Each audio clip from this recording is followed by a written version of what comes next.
Rangers, attention.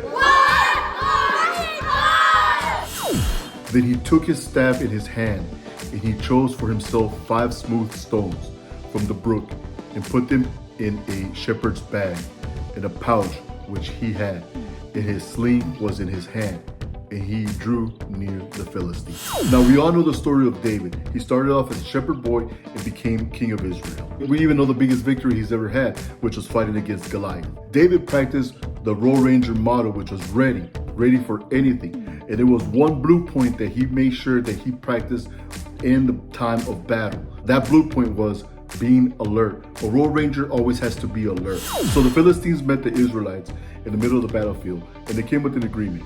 You pick one of your guys, one of your best guys, to fight one of our best guys, and whoever loses becomes the slaves to the other.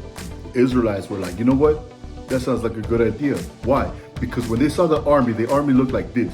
So to them, it looked the same. So they're like, there's no difference into this. There's no change. So they agreed. But what they didn't know is that the Philistines had a backup plan, and his name was Goliath. I went on Google search image to see if I could find anybody that could match Goliath's description. And the closest thing that I was able to find was this guy. Now look at him. He is big, he is mean, he's ugly. Look at his shield. Look how big his shield is. Look how big his sword is. Look how big his feet are. Never mind about the feet. But look at him.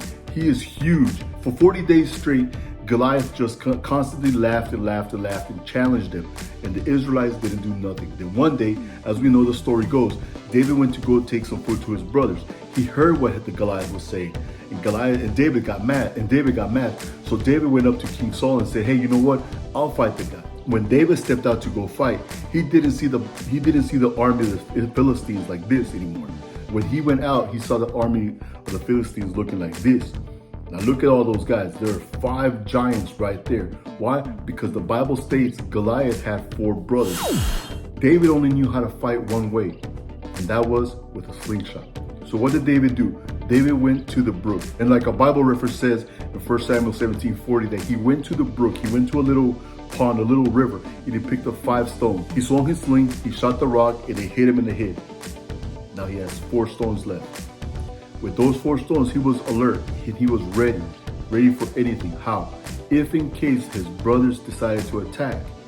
After that, the Philistines, out of fear, they took off running. They were not afraid because David had a rock and he hit him in the forehead and dropped Goliath. They were not afraid that Goliath fell and never stood up. They weren't even afraid that David took the sword out of Goliath's sheath and cut off his head. What they were afraid of is that they realized that the God that David was serving was the God who helped him defeat Goliath. Now, how does this apply to your life? Well, as a Royal Ranger, you have to be ready for anything. You have to be alert. You have to be aware of everything that's happening to you. Whenever your friends are doing something that they're not supposed to be doing and they're going to get in trouble, you have to be ready and aware. You have to be alert. Make sure that you don't hang out with your friends whenever they're doing something wrong and they're going to get themselves in trouble and get you in trouble. If your friends are telling a lie and they want you to go along with the lie, don't go along with it. Be ready, be prepared, be alert. Now it's time for the questions. Question number 1. David practiced in being ready for anything by practicing which blue point? Question number 2. What book, chapter, and verse did we talk about for a Bible reference? Question number 3. Why did the Philistines run away from David? Answer those and turn them in on Wednesday. This is Commander Bruno signing out.